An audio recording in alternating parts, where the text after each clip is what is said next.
வெப்ப இயக்கவியல் இப்போ நம்ம அடுத்ததாக பார்க்க போகிறது என்னென்னு பார்த்தீங்கன்னா வெப்ப அளவீட்டியல், அதாவது கலோரிமீட்டர்னு சொல்லி ஆங்கிலத்தில் சொல்லுவோம். நான் வந்து எளிமையாக ஒரு 2 கேள்வி கேட்குறேன். ஒன்று வந்து சப்போஸ் இப்போ நான் என்ன பண்ண போகிறேன், 2 டிஃப்ரெண்ட் ஆப்ஜெக்ட் இருக்குது. ஸோ இது வந்து ஒரு டெம்பரேச்சரில் இருக்குது, மேபி இது வந்து ஒரு 30 டிகிரி செல்சியஸ், இது வந்து ஒரு 40 டிகிரி செல்சியஸ். ரெண்டுத்தையும் நான் வந்து தொடர்பு ஏற்படுத்தும் போது, ரெண்டுத்தையும் நான் டச் பண்ணும்போது என்ன ஆட்டோமேட்டிக்காக ரெண்டுமே ஹை டெம்பரேச்சர்லேருந்து அந்த 40 டிகிரி செல்சியஸ் ஆப்ஜெக்ட்லேருந்து 30 டிகிரி செல்சியஸ் உள்ள ஆப்ஜெக்ட்டுக்கு என்னாகும், ஹீட் ஃப்ளோ ஆகி நாங்கள் ரெண்டோட டெம்பரேச்சர், இந்த ஹை டெம்பரேச்சர் ஆப்ஜெக்டோட டெம்பரேச்சர் குறையும், இதோட டெம்பரேச்சர் கூடும். ஸோ கடைசியாக பார்த்தீங்கன்னா ரெண்டுமே வந்து ஒரு பர்டிகுலர் காமன் டெம்பரேச்சரில் வந்து நிற்கும். அந்த டெம்பரேச்சர் எப்படி கண்டுபிடிக்கிறது?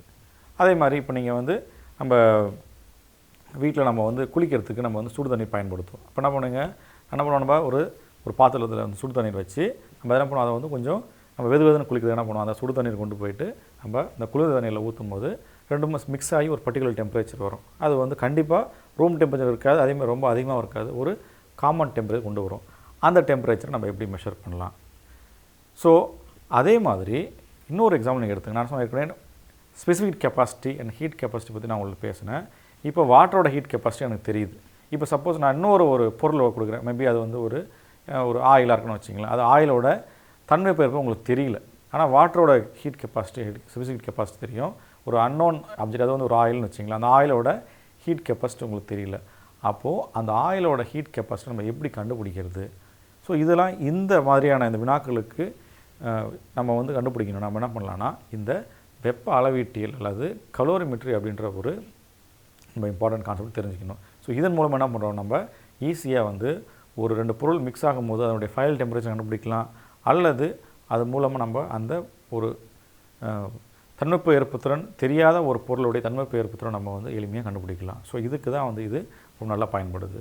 ஸோ இப்போ அதில் இந்த கலோரிமெட்ரியில் வந்து நம்ம கலோரிமானி அல்லது கலோரிமீட்டர் ஆங்கிலத்தில் சொல்லுவோம், இது வந்து நம்ம பயன்படுத்தும். என்னென்னு பார்த்தீங்கன்னா, அது ஒரு கலோரிமீட்டர்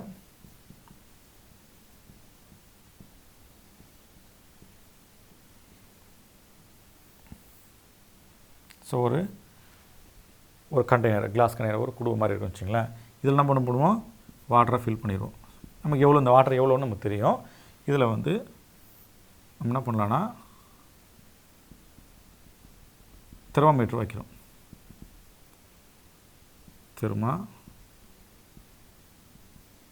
அதே மாதிரி இந்த ஃபுல் இது நம்ம என்ன பண்ணலான்னா,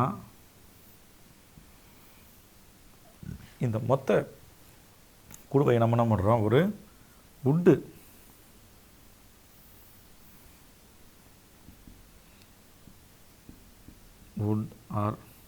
அப்படின்ற ஏதாவது ஒரு கார்க்கோ வுட்டோ அப்படின்ற போட்டு நம்ம க்ளோஸ் பண்ணுறதுனாகும் இந்த சிஸ்டத்துலேருந்து ஹீட்டை வந்து வெளியில் எங்கேயும் போகாமல் உள்ளுக்குள்ளே இருக்கும். ஸோ இது வந்து தெர்மலி இன்சுலேட்டட் சிஸ்டம்னு சொல்லுவோம்.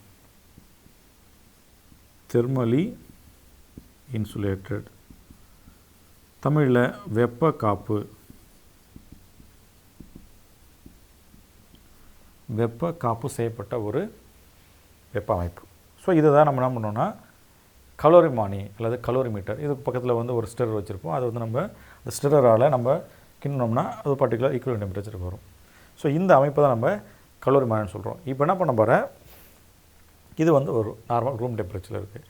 இப்போது எங்கிட்ட வந்து ஒரு ஆப்ஜெக்ட்னு வச்சிங்களேன், சம் ஆப்ஜெக்ட் மாஸ் m2, இதனுடைய ஸ்பெசிஃபிக் கெப்பாசிட்டி S2, அதே மாதிரி இதனுடைய டெம்பரேச்சர் T2, இதனுடைய டெம்பரேச்சர், ஸோ இதனுடைய மாஸ் m1, இது S1 அண்ட் இதனுடைய டெம்பரேச்சர் T1. இப்போ என்ன பண்ண போகிறேன், நான் இந்த பிளாக் இந்த ஆப்ஜெக்ட் கொண்டு வந்து என்ன பண்ண போகிறேன், இதுக்குள்ளே நான் உள்ளே இன்சர்ட் பண்ண போகிறேன். பண்ணாகும் சப்போஸ் இந்த ஆப்ஜெக்ட் வந்து ஹை டெம்பரேச்சரில், ஏதாவது இதோ விட இது ஹை டெம்பரேச்சர் இருக்குன்னு வச்சிங்களேன், ஒரு 50 டிகிரி செல்சியஸ் அல்லது எனிதிங். பண்ணாங்க ஆட்டோமேட்டிக்காக இந்த ஆப்ஜெக்ட்லேருந்து ஹீட் வந்து வாட்டருக்கு ஃப்ளோ ஆகும். அப்போ என்ன ஆகும், ஸோ இந்த ஹீட் ஃப்ளோ ஆகிறதுனால இந்த ஆப்ஜெக்டோட டெம்பரேச்சர் குறைஞ்சிரும், இந்த ஆப்ஜெக்டோட டெம்பரேச்சர் வந்து வாட்டரோட கொஞ்சம் கூடும். ஸோ அதுக்கப்புறம் நான் கொஞ்சம் நேரம் கழிச்சு பார்த்தீங்கன்னா ரெண்டுமே தி காமன் டெம்பரேச்சர். ஸோ அந்த டெம்பரேச்சர் என்ன பண்ண போகிறேன், நான் டிஎஃப்னு சொல்ல போகிறேன். ஸோ இது வந்து டிஎஃப்ங்கிறது ஆஃப்டர் மிக்சிங். ஸோ இந்த பொருள் இதுக்குள்ளே போட்டதுக்கப்புறம் இந்த வாட்டரும் இந்த ஆப்ஜெக்ட்டும் காமனாக அட்டைன் பண்ணுற டெம்பரேச்சர் தான் டிஎஃப்னு சொல்ல போகிறேன். ஸோ நல்லா கவனித்து பாருங்கள், இதில் நான் என்ன பண்ணிட்டேன், தெர்மலி இன்சுலேட் பண்ணதுனால எவ்வளோ வெப்ப ஆற்றல் வந்து இந்த பொருள்லேருந்து இந்த வாட்டருக்கு ஃப்ளோ ஆச்சோ அந்த வெப்ப ஆற்றல் கண்டிப்பாக அந்த வாட்டருக்குள்ளே தான் இருக்கணும். ஸோ இந்த கேஸை பொறுத்த வரைக்கும் இந்த ஹீட் வந்து conserved. So here Q last, அதாவது எவ்வளோ ஹீட் வந்து இதுக்குள்ள இந்த ஆப்ஜெக்ட்லேருந்து வாட்டருக்கு ஃப்ளோ ஆச்சோ கண்டிப்பாக அதனாவும் அந்த ஹீட் வந்து ஆட்டோமேட்டிக்காக இது வந்து கெயின். எது கெயின் பண்ணுது, இந்த வாட்டர் கெயின் பண்ணுது. அப்போது கண்டிப்பாக எவ்வளோ உள்ளே போச்சோ அதுதான் வந்து கண்டிப்பாக வாட்டர். ஏன்னா நம்ம என்ன பண்ணிட்டோம், வேறு எங்கேயுமே வந்து வெளியில் போகாத அளவுக்கு நம்ம என்ன பண்ணுறோம், ஒரு தெர்மலி இன்சுலேட்டர் ஒரு வுட்டோ வந்து வைக்கிறதுனால இது வந்து வெளியில் போகாது. அப்போ நம்ம என்ன பண்ணலாம், இதை வந்து நம்ம ஒரு ஈக்குவேஷனாக எழுதலாம். Q gain is equal to minus Q lost. அதாவது வெப்ப ஏற்பு, ஒரு பொருள் இருக்கும் வெப்பத்தின் அளவு இஸ் ஈக்குவல் டு அந்த பொருள் எங்கேருந்து அந்த வெப்பத்தை இருக்குதோ அந்த பொருள் அந்த பொருளுடைய வெப்ப இழப்பு இருக்கும். ஸோ எவ்வளோ லாஸ்ட் பண்ணுது, அது எவ்வளோ கெயின் பண்ணுது. இந்த நெகட்டிவ் சைன் பார்த்தீங்கன்னா, ஏன் negative சைன்னா, here Q decreases. It implies என்னது, வெப்பத்தை வந்து எது இழுக்குதோ அது வந்து இதோடைய டெம்பரேச்சர் குறையுது, அது வெப்பம் குறையுது அப்படின்றத நெகட்டிவ் சைன் கொடுக்குது. ஸோ இது வந்து எடுக்கிறதுனால அதோடைய வெப்பநிலை கூடணும் வச்சுங்க. ஸோ இதுதான் வந்து பேசிக் ஈக்குவேஷன். நம்ம இந்த நெகட்டிவ் சைனை மறந்துடக்கூடாது. ஸோ நவ் இப்போ நம்ம என்ன பண்ணலாம், Q கெயின் அல்லது Q லாஸ், ஸோ எவ்வளோ அமௌண்ட் ஆஃப் எனர்ஜி ஃப்ளோ ஆச்சு. இப்போ நமக்கு ஏற்கனவே தெரியும் S is equal to del Q by del T and S is equal to del Q by del T 1 by M. So நமக்கு என்னது, இந்த del Qங்கிறது எவ்வளோ எனர்ஜி ஃப்ளோ ஆச்சுங்கிறது. ஸோ இங்கே எனர்ஜி நம்ம என்ன சொல்கிறோம், Q1 குறிக்கிறதுனால. So now I can write S is equal to Q by M into del Tங்கிறது என்னது, the temperature difference. ஸோ இந்த பொருளை வந்து நீங்கள் இதுக்குள்ளே போகிறதுக்கு முன்னால் டெம்பரேச்சர் என்ன இருக்குது, அதுக்கப்புறம் என்ன டெம்பரேச்சர் இருக்குது. ஸோ நம்ம அதை டெல்டின்னு போடுறோம். So object for object del T is equal to TF minus T1. ஏன்னா இனிஷியலாக அதனுடைய டெம்பரேச்சர் வந்து T2 இருக்குது, ஃபைனலாக அதோட டெம்பரேச்சர் வந்து TF. ஃபார் வாட்டர் del Tங்கிறது என்னது, again TF minus T1. So அதோட இனிஷியல் டெம்பரேச்சர் வந்து T1, ஃபைனல் டெம்பரேச்சர் வந்து TF. ஸோ ஃபார் இப்போ என்ன பண்ணிடலாம், Q லாஸ்ட். Q லாஸ்ட் யார் லாஸ் பண்ணுறது, இந்த ஆப்ஜெக்ட். அப்போ என்ன ஆகும் நம்ம, so Q is equal to என்னது, from here I can write Q is equal to MS del T. நல்லா கவனிச்சு பாருங்கள், அந்த எஸ்ங்கிறது ஸ்பெசிஃபிக் கெப்பாசிட்டி, தன்வெப்ப ஏற்பத்திறன். Q last is equal to mass of the object, இங்கே மாஸ் என்னதுங்க M2, specific capacity of the object S2 and del T. Del T என்னது TF minus T2. அதே மாதிரி Q gain, so M1 S1 TF minus T1. Okay. So now in the equation substitute பண்ணுங்க. So Q gain M1 S1 TF minus T1 is equal to minus sign Q last வந்து என்னது M2 S2 TF minus T2. So now suppose I want to find out what is the final temperature. அதாவது ரெண்டுத்தையும் mix பண்ணும்போது அது கடைசி, அதாவது இறுதி வெப்பநிலை, அதாவது வெப்ப சமநிலை என்ன வெப்பநிலை வரும், டிஎஃப்ங்கிறத நம்ம எப்படி கண்டுபிடிக்கலாம். இந்த ஈக்குவேஷன் நம்ம என்ன பண்ணலாம், ரீஅரேஞ்ச் பண்ணலாம். ஸோ நமக்கு என்னது M1 S1 TF minus M1 S1 T1 is equal to minus M2 S2 TF plus M2 S2 T2. So நல்லா கவனிச்சு பாருங்கள், இந்த மைனஸ் M2 S2 அந்த பக்கம் கொண்டு வந்துடுறேன். So I can write M1 S1 TF plus M2 S2 TF is equal to இந்த minus M1 S1 அந்த பக்கம் போயிடும். அப்போ என்ன நமக்கு M1 S1 T1 plus M2 S2 T2. So T2 பாருங்கள், TF தான் நம்ம கண்டுபிடிக்க விரும்புகிறோம். இந்த TF வந்து ரெண்டுக்குமே காமனாக இருக்குது. ஸோ அப்போ நான் என்ன பண்ணலாம், TF is equal to TF into M1 S1 M2 S2 is equal to M1 S1 T1 plus M2 S2 T2. So TF is equal to M1 S1 T1 M2 S2 T2 divided by M1 S1 plus M2 S2. So இதுதான் வந்து அதனுடைய அந்த ரெண்டு பொருளும் கடைசி அடையிற அந்த final temperature. So நல்லா கவனிச்சு பாருங்கள்.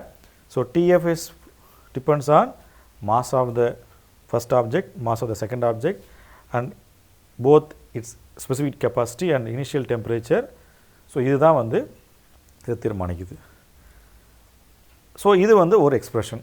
அதே மாதிரி நான் எனக்கு சொன்ன கேட்டேன், சப்போஸ் எனக்கு வந்து ஒரு பொருளுடைய தன்மை பெயர் பற்றி எனக்கு தெரியல, அதனுடைய தன்மை பெயர் கண்டுபிடிக்கணும்னா கிட்டத்தட்ட உண்மையை சொல்லப்போனால் பார்த்தீங்கன்னா அந்த கலோரிமெட்ரி வந்து எதுக்கு அதிகமாக பயன்படுத்துவாங்கன்னா ஒரு அன்னோன் மெட்டீரியல், அதனுடைய அந்த அன்னோன் மெட்டீரியலோட ஹீட் அதாவது ஸ்பெசிஃபிக் கெப்பாசிட்டி தெரியலன்னா அதை எப்படி கண்டுபிடிக்கிறதுன்னு பார்த்தீங்கன்னா இந்த கலோரிமெட்ரி வச்சு தான் கண்டுபிடிப்போம். நம்ம இதை வந்து உயர் வகுப்புகளில் இதை எக்ஸ்பெரிமெண்ட்டாக பண்ணி பார்த்துருப்போம். இதே பிரின்சிபல் தான் யூஸ் பண்ணுறோம். இப்போ நல்லா கவனிச்சு பாருங்கள், எது வந்து ஈஸி. சப்போஸ் இது வந்து எனக்கு என்ன சப்ஜெக்ட்னு தெரியாது. ஸோ இது ஒரு ஆப்ஜெக்ட்டு, இதனுடைய இனிஷியல் டெம்பரேச்சர் தெரியும், இனிஷியல் மாஸ் தெரியும், இந்த S2 வந்து எனக்கு தெரியாது. Suppose here S2 is unknown. Okay, I want to find out what is the specific capacity of this object. இப்போ என்ன பண்ணுறேன் நான், I can simply put inside this, இந்த வாட்டருக்குள்ளே போடலாம். போட்டதுக்கப்புறம் என்னது, ஒரு பர்டிகுலர் டைமுக்கு அப்புறம் என்ன பண்ணணும், ரெண்டுமே வந்து ஒரு காமன் டெம்பரேச்சர் வந்து அந்த டெம்பரேச்சரை வந்து we can measure by the thermometer. So அப்போ இங்கே here unknown M1 என்னென்ன நமக்கு தெரியுங்க, M1 தெரியும், S1 தெரியும், T1 தெரியும், T2 தெரியும், TF தெரியும். ஸோ ஃபைனல் டெம்பரேச்சரை நம்ம தெர்மோமீட்டர் மூலம் மெஷர் பண்ணிக்கலாம். இனிஷியல் டெம்பரேச்சர் ஆஃப் வாட்டர் தெரியும், அந்த இதனுடைய இனிஷியல் டெம்பரேச்சர் தெர்மோமீட்டர் வச்சு மெஷர் பண்ணிக்கலாம். அதனுடைய மாஸ் கண்டுபிடிச்சிக்கலாம். இதனுடைய மாஸ் நமக்கு தெரியும். நம்ம தெரிய வேண்டியது என்னது, we want to find out what is S2. Again we use the same equation. So Q lost, Q gain இதெல்லாம் சேம் தான். ஸோ இங்கே என்ன இந்த ஈக்குவேஷன் பாருங்கள். So from here M1 S1 TF minus T1 is equal to M2 S2 T2 minus TF. நான் நம்மளோட minus வந்து உள்ளே கொண்டு போயிடுறேன். ஸோ அப்படின்னா நமக்கு M2 S2 T2 minus T1. இப்போ எனக்கு தெரிய வேண்டியது என்னது, I want to find out what is S2. எனக்கு S2 தான் தெரியாது. ஸோ அப்போ என்ன பண்ணலாம், S2 is equal to M1 S1 TF minus T1 divided by M2 T2 minus TF. So நம்ம இந்த எக்ஸ்பிரஷன் மூலமாக ஒரு அன்னோன் மெட்டீரியல், அதாவது அதனுடைய ஒரு கிவன் மெட்டீரியலுடைய ஸ்பெசிஃபிக் கெப்பாசிட்டி பார்த்திங்களா, அந்த தன்மை பெயர் பத்திரம் நம்ம எளிமையாக வந்து நம்ம இதிலேருந்து நம்ம கண்டுபிடிக்கலாம். ஸோ அப்போது நம்ம புத்தகத்தில் ஒரு எக்ஸாம்பிள் கொடுத்துருப்போம். Suppose I have 4 liter of water with 30 degree Celsius and 5 liter of water with 50 degree Celsius ரெண்டு மிக்ஸ் பண்ணும்போது என்ன நடக்கும் அப்படின்னு பார்த்தீங்கன்னா, suppose if you mix the same kind of object அப்படின்னா இந்த S1 S2 சேமாக இருக்கும். அப்போனா ஆட்டோமேட்டிக்காக S1 S1 கேன்சல் ஆகிடும். ஒன்லி சப்போஸ் ஹியர் இந்த எக்ஸ்பிரஷனில் வந்து if both system R same, okay, both system are same, which means S1 is equal to S2.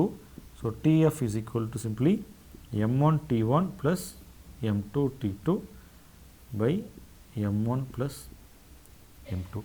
அதாவது ஒரு ஒரே மாதிரியான ரெண்டு, அதாவது ரெண்டுமே வாட்டர். ஃபார் எக்ஸாம்பிள் இந்த வாட்டர் இது வந்து ஒரு 2 லிட்டர், இன்னொரு பீக்கரில் வந்து 4 லிட்டர்னா ரெண்டுமே அதோட ஸ்பெசிஃபிக் கெப்பாசிட்டி சேம் தான். அப்படின்னா ஆட்டோமேட்டிக்காக this expression reduce to this particular form.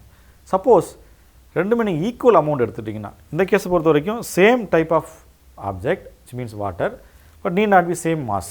Suppose if both are equal, if both have equal mass, அப்போனா அர்த்தம் m1 is equal to m2. அப்போனா ஆகும் tf will be simply t1 plus t2 by 2. So நல்லா கொஞ்சம் பாருங்கள், tf will be average of the two temperature. அப்போது இல்லை என்ன புரிஞ்சிக்க வேண்டியது, எப்போ வந்து ஆவரேஜாக இருக்கணும்னா அந்த ஃபைனல் டெம்பரேச்சர். இப்போ நீங்கள் என்ன பண்ணோம், ஒரு 1 kg ஆஃப் அல்லது 1 லிட்டர் ஆஃப் வாட்டரையும் இன்னொரு 1 லிட்டர் ஆஃப் வாட்டர், இந்த 1 litre of water for example 30 degree Celsius, இந்த 1 லிட்டர் ஆஃப் வாட்டர் வந்து 50 டிகிரி செல்சியஸ், ரெண்டுத்தையும் நீங்கள் மிக்ஸ் பண்ணுங்கள். இப்போ என்ன ஆகும், இந்த மிக்சிங் ஆஃப்டர், ஸோ மிக்ஸ் பண்ணதுக்கப்புறம் what is the final temperature, says is simply average of two temperature. So 50 degree plus 30 degree divided by 2 will be simply 40 degree. So exactly equal amount of சிஸ்டத்தை நீங்கள் mix பண்ணும்போது, அதை thermal contact வைக்கும்போது அதோடைய final temperature வந்து average of the two temperatures. But suppose if it is not equal amount but they are same டைப்னா then this is expression m1 t1 plus m2 t2 m1 plus m2. கிட்டத்தட்ட இது பார்க்கும்போது நல்லா கவனிச்சு பாருங்கள், நம்ம மெக்கானிக்ஸில் centre of mass படிச்சிருப்பீங்க, m1 r1 plus m2 r2 divided by m1 plus m2. So கிட்டத்தட்ட அதே மாதிரி, ஸோ சென்டர் ஆஃப் மாஸில் ஆருக்கு பதிலாக t இங்கே வந்திருக்கு. ஸோ டெம்பரேச்சர், ஸோ அந்த ஃபைனல் டெம்பரேச்சரை வந்து எது தீர்மானிக்குது, அந்த ஃபஸ்ட்டு ஆப்ஜெக்டோட மாஸ், அந்த ஃபஸ்ட்டு ஆப்ஜெக்டோட டெம்பரேச்சர், செகண்ட் ஆப்ஜெக்டோட மாஸ், செகண்ட் ஆப்ஜெக்டோட temperature and divide by total mass of the object. அப்போது இதில் நம்ம என்ன தெரிஞ்சுக்கலாம்னு பார்த்தீங்கன்னா, suppose if I have 2 beaker, இதில் வந்து 1 litre of water, here also 2 litre of water. Suppose if the temperature is, so உங்கள் எல்லாம் கொஞ்சம் பாருங்கள், இப்போ T1 is very very high அப்படின்னா அர்த்தம் ஆட்டோமேட்டிக்காக the final temperature will be almost closer to the T1. ஏற்கனவே பார்த்துருப்பீங்க நம்ம சென்டர் ஆஃப் மாஸை பொறுத்த வரைக்கும், இப்போது 2 மாஸ் இருக்குது, smaller mass, bigger mass. So centre of mass எது பக்கத்தில் இருக்குன்னா கண்டிப்பாக பிக்கர் மாஸ் பக்கத்தில் தான் இருக்கும். நம்ம ஏற்கனவே நம்ம மெக்கானிக்ஸில் பார்த்துருப்போம், ஏன்னா அதனுடைய மாஸ் கான்ட்ரிபியூஷன். அதே மாதிரி இங்கே டெம்பரேச்சரை பொறுத்த வரைக்கும் temperature is higher and also its mass is higher, automatically that final temperature will be closer to the higher temperature and higher mass object. So அப்படின்றது தான் இதில் நம்ம புரிஞ்சிக்கலாம். இது வந்து very very general expression. So இது ஒரு யூஸர். அதே மாதிரி we can also find the unknown specific capacity of the given object. இது நம்ம பெரும்பாலும் பார்த்திங்கன்னா நம்ம இதை நம்மளுடைய ஆய்வகத்தில் பரிசோதனைகளை செஞ்சு பார்ப்போம். இதில் என்ன பண்ணுவாங்க பரிசோதனையில், இதை வந்து காப்பர் கிலோமீட்டர் யூஸ் பண்ணுவாங்க. அப்போ எக்ஸ்ட்ரா நம்ம என்ன பண்ணுவோம்னா, இதில் S1ங்கிறது வாட்டர், S2ங்கிறது unknown specific capacity, we also add the specific capacity of copper. அது கொஞ்சம் நம்ம உயர் வகுப்புகளில் நம்ம படிப்போம் அதை பற்றி.